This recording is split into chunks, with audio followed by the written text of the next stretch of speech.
Mr. Chairman. Misinform the Chairman, public. I have an inquiry. State your point. Mr. Chairman, don't we have House rules and committee rules regarding subpoenas and then rules about having hearings and having questions with witnesses?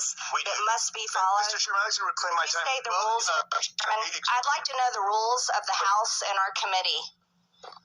Read them. Members who've defied subpoenas. You've got members who we are 1 year into the term asking what the rules are at the beginning of the committee. The book was given to us on day one.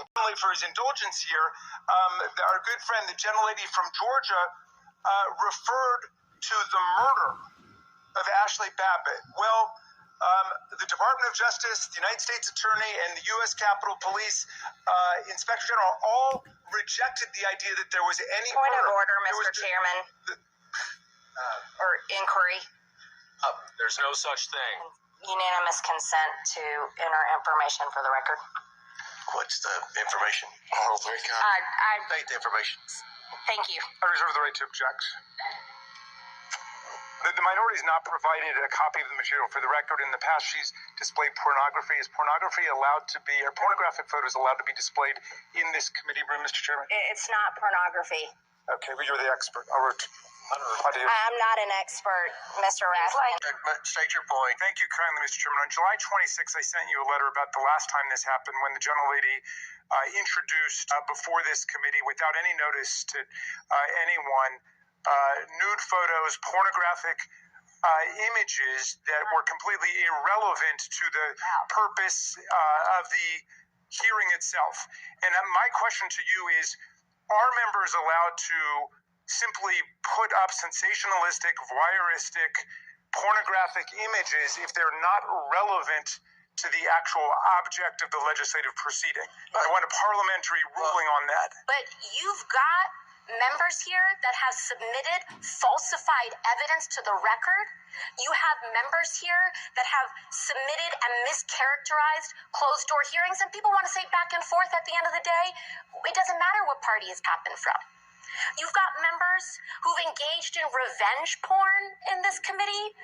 So it is understandable why Hunter Biden would want to testify in front of the public for the American people to be able to witness that testimony for themselves. As a former ranking member of the Civil Rights Subcommittee under Chairman Raskin last session, I take great pride as a white female Republican to address the inadequacies in our country. I come from a district where rich and poor is literally black and white, black versus white on most days. It was a very beautiful speech by the gentlelady who, as she mentioned, was helped lead on the now majority side, the Civil Rights and Civil Liberties Subcommittee. But I think it's so exemplary of the point that she also oversaw the elimination of the Civil Rights Subcommittee on this committee, which really kind of gives the whole game away. We show up, we give speeches, we give flowery words, but at the end of the day, participate in the structural erosion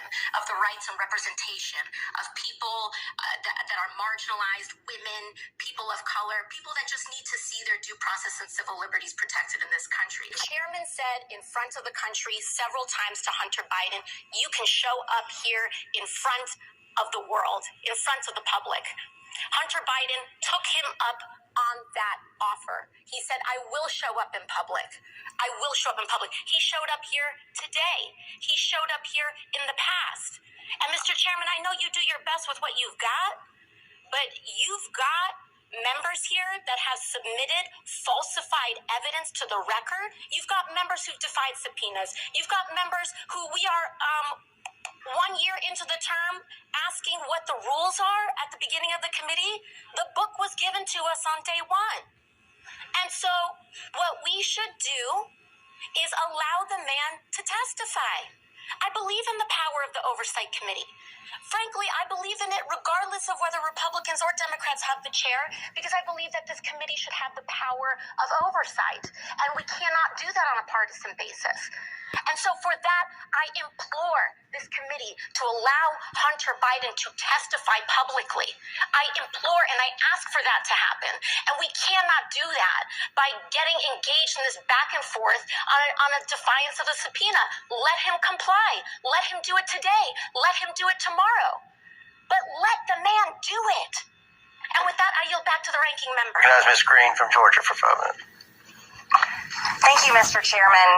Excuse me, Hunter. Apparently you're afraid of my words. According to CNN, Hunter Biden unexpectedly made a short appearance at a Capitol Hill hearing as House Republicans were starting the process of holding the president's son in criminal contempt of Congress for not complying with a congressional subpoena to sit for a closed-door deposition. Mr. Chairman, excuse me, Hunter. Apparently you're afraid of my words.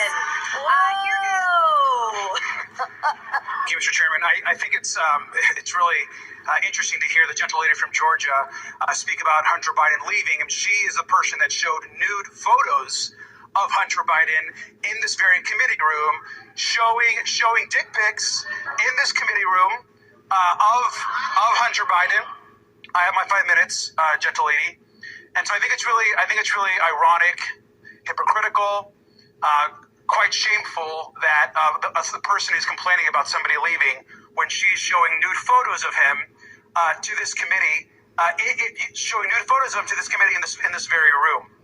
And you also talk about decorum. You're talking about January 6th.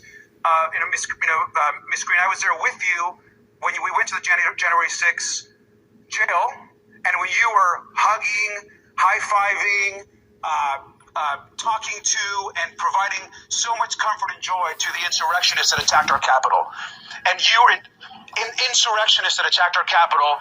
You were hugging and giving them all the support. Mr. Chairman, the gentleman. According to The Guardian, from the dais, Green pounded her gavel and called for order. Scalise asked, "I ask that the House be in order and there be some decorum on the other side." After a pause, Green pounded her gavel and said, "The members are reminded to abide by decorum of the House." The chamber erupted in laughter and catcalls. Marjorie Taylor Greene, Republican Congresswoman, temporarily presided over the House of Representatives yesterday. And she made an attempt to quiet the chamber by calling for decorum. Here's how Democrats responded. The members are reminded to abide by decorum of the House.